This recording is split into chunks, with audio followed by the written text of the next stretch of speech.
Subscribe करें और दबाएं बेल आइकन ताकि कोई खबर रह न जाए।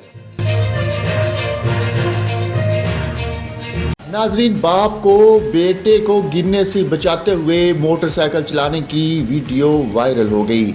इंटरनेट पर एक वीडियो वायरल हुई है जिसमें देखा जा सकता है कि एक शख्स मोटरसाइकिल चलाने के दौरान दूसरे हाथ की मदद से पीछे बैठे अपने बेटे को पकड़ा हुआ है।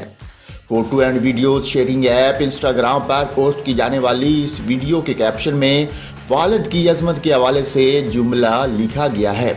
वीडियो में मजीद देखा जा सकता है कि पीछे बैठा छोटा लड़का नींद से नढाल है और एक तरफ को लड़क रहा है, जबकि इसके बाप ने इसे एक हाथ से पकड़ा हुआ है, जबकि दूसरे हाथ से वो मोटरसाइकिल भी चला रहा है। इस वीडियो को अब तक 32,000 लोग देख चुके हैं, जबकि 13 लाख से ज़्यादा लोग इसे पसंद भी कर चुके हैं और लोगों की जानब से वीडियो पर मुख्तलिफ तबसरों का सिलसिला भी जारी है।